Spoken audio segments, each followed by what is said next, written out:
My upbringing took a sharp turn from the very beginning, as my parents, facing financial constraints and harboring disappointment over my gender, decided to put me up for adoption when I was just a child.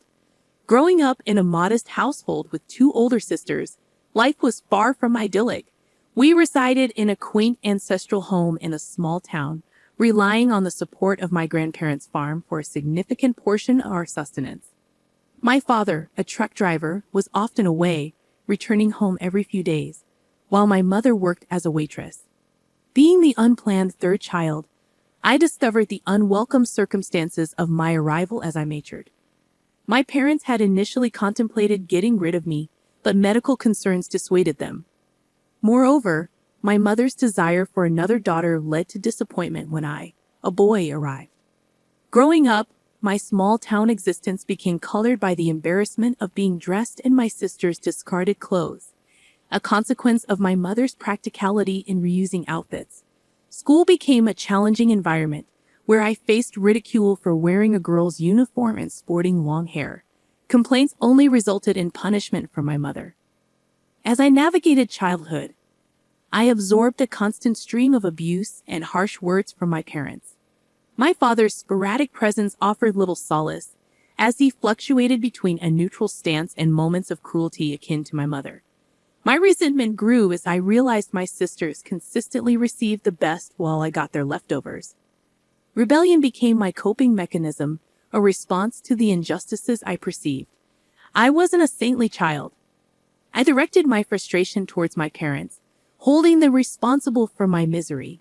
Grounded and left to fend for myself, I faced the struggles of a 6-year-old grappling with an unjust reality. A pivotal moment occurred when severe bullying in the playground pushed me to the brink. Upon discovering my sister's new holiday clothes, I succumbed to a fit of frustration, cutting them into confetti. While I regret my actions, they stemmed from a place of pain rather than malice. Instead of understanding my turmoil, my parents deemed it a sin deserving the harshest punishment. They decided to put me up for adoption. Despite waiting for a month, no one stepped forward to take me in. The frustration that followed was directed at me, reinforcing the narrative of my perceived worthlessness. In the midst of it all, I overheard my mother expressing how unwanted I was, further deepening the wounds of rejection. I often find myself pondering the wish that I had undergone a gender check, a step that might have spared me from being brought into a world where my parents harbored such intense hatred for me. It's disheartening to bear the weight of their disdain, especially for a reason beyond my control. After a considerable period with no takers for my adoption, my parents began discussing the situation with friends and relatives. Dad happened to know someone in the neighboring town, a man running a food van with his wife. Though they were economically less fortunate than us, their desire for a child had remained unfulfilled for over a decade. Dad approached them, and without hesitation, they agreed to adopt me. The moment Dad broke this news to Mom and my sisters is etched in my memory. Their joy at the prospect of getting rid of me was palpable. Dad, however, provided a disclaimer about their financial limitations, suggesting that I might not be able to attend school. Mom, nonchalant, dismissed it, urging Dad to drop me off the next day. I stood at the corner, holding the curtain, torn between my disdain for my family and the fear and hurt of leaving them. Tears welled up, but I kept them silent. The excitement of my family overshadowed my presence. When Dad finally noticed my tears, he offered a comforting pat on my back, instructing me to pack my belongings, as we would leave for my new family the next morning. Though my heart screamed, the cries went unnoticed. I packed, hoping my new family would be kinder. The next day, Dad drove me to the neighboring town. The emotions during that journey remain a blur, a numbness that enveloped me. My new family, indeed financially modest, had a tiny house with one room. They had converted a storehouse into my living space. It was small, but at least I had a room, a luxury I never enjoyed before. My belongings found a home in a tiny closet at the corner. My new parents, Mary and John, greeted me with warmth and affection, qualities unfamiliar to me, coming from a disturbed household. Doubts lingered, and I resisted getting attached, fearing another abandonment. It took months for me to realize that their love was genuine. Despite discontinuing school that year due to the mid-session move, they promised to enroll me the following year. Witnessing their relentless efforts to save money for my education endeared them to me. In time, I reciprocated their love. My adoption, initially viewed as a curse, turned out to be a blessing. My biological parents never reappeared, allowing me to embrace my true identity as a boy. Mary and John, diligent and hardworking, devoted 14 to 16 hours a day to their food truck, located just outside their modest apartment. During the times when John and Mary were engrossed in their work, I wasn't left to fend for myself. Through my bedroom window, I had a clear view of their activities. Gradually, I found myself spending my days on the food truck, lending a hand wherever I could. When I entered school, my focus shifted to studies, yet I continued aiding them with chores during my free moments. By the age of 10, I was assisting John at the cash counter, showcasing an early proficiency in calculations. Business and accounting became familiar territories for me. Post-high school, a burning desire to run their business full-time emerged within me. However, both John and Mary insisted that I complete my college education first. They generously funded my studies, recognizing the need for formal education. As they aged and grew frail, I yearned to assume their responsibilities as they had done for me. Still, they reassured me they could manage for a few more years and urged me to pursue higher education. My college focus was on business and accounting, driven by my ultimate aspiration to become an entrepreneur. Graduation day marked a pinnacle of joy, with John and Mary celebrating as if over the moon. Despite inviting my biological parents to the convocation, they failed to attend. Post-college, my eagerness to take over the food van and allow John and Mary to retire clashed with their plans for me.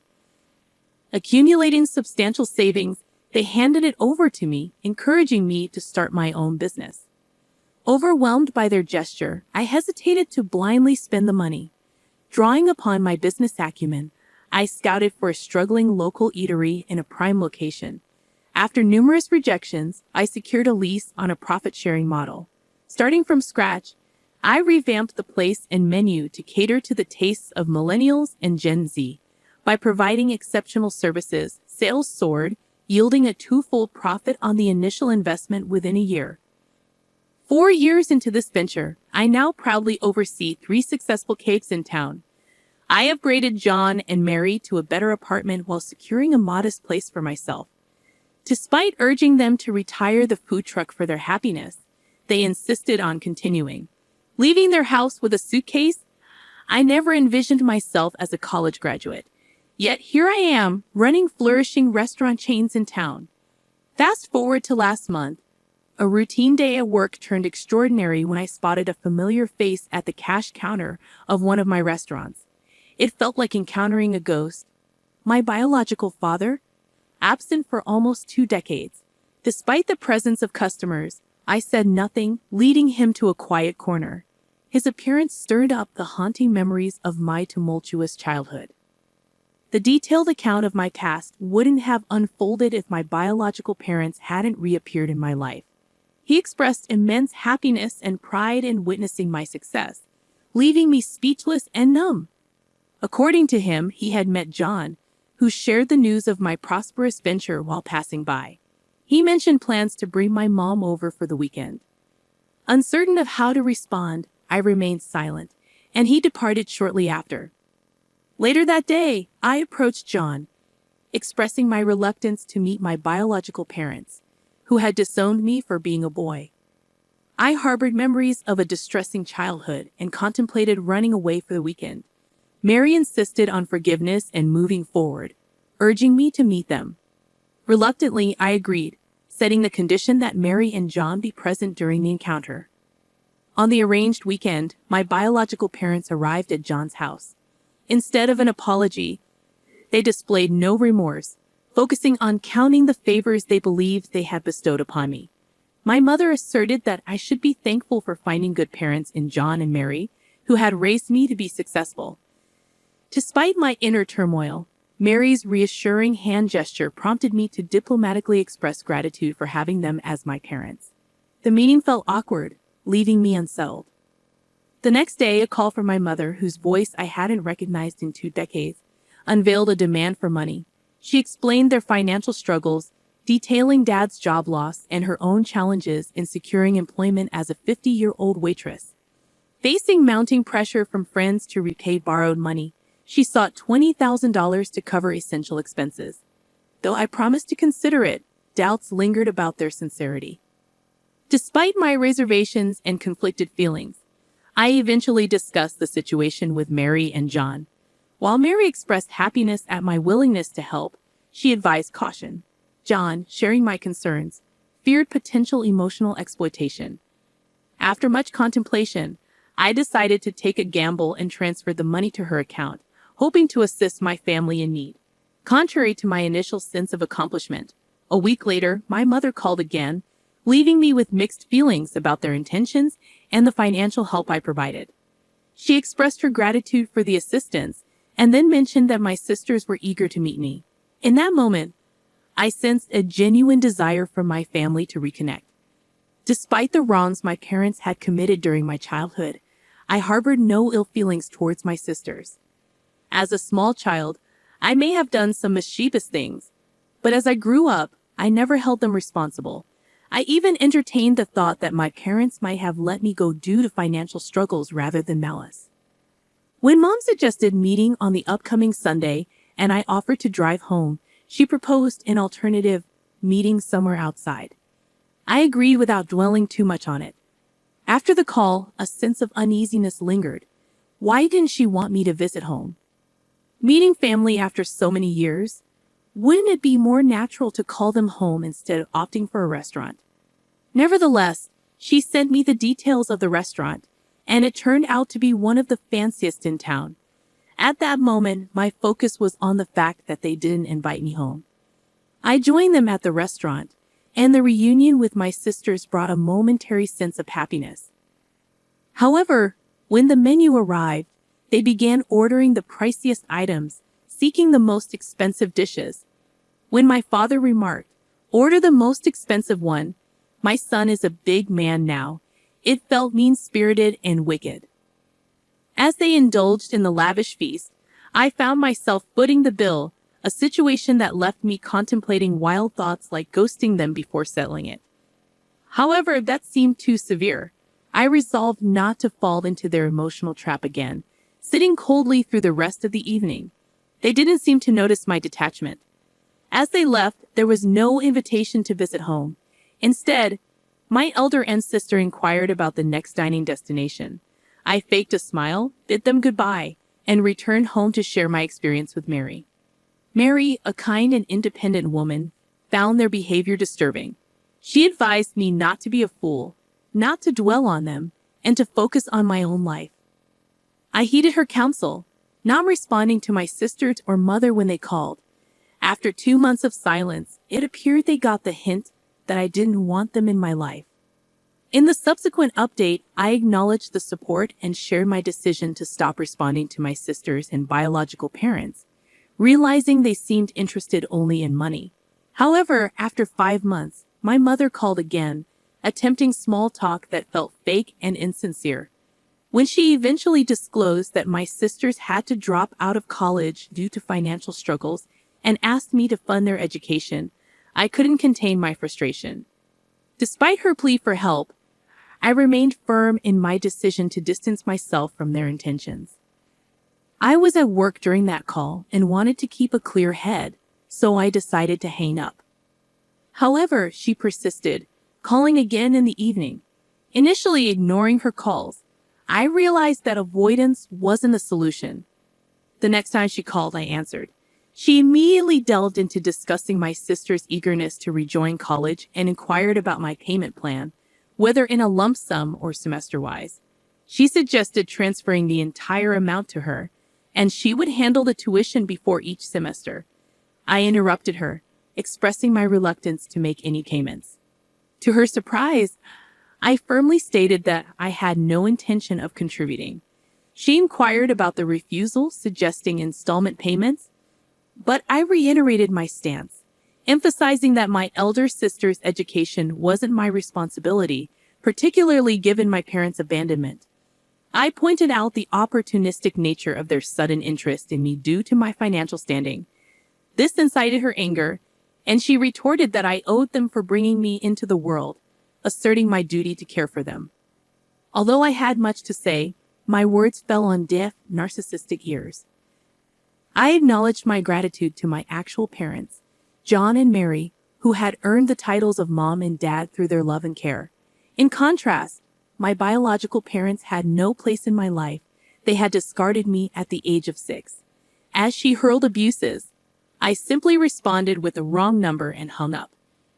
Regardless of how I may be labeled, I refused to squander my hard-earned money on a so-called family that had abandoned me. Addressing a comment from the previous updates about calling John and Mary by their names instead of mom and dad, I clarified that I indeed refer to them as mom and dad. The usage of names in the narrative was for the sake of storytelling. John and Mary, my true parents, held a special place in my heart. As for my biological parents, they didn't exist for me.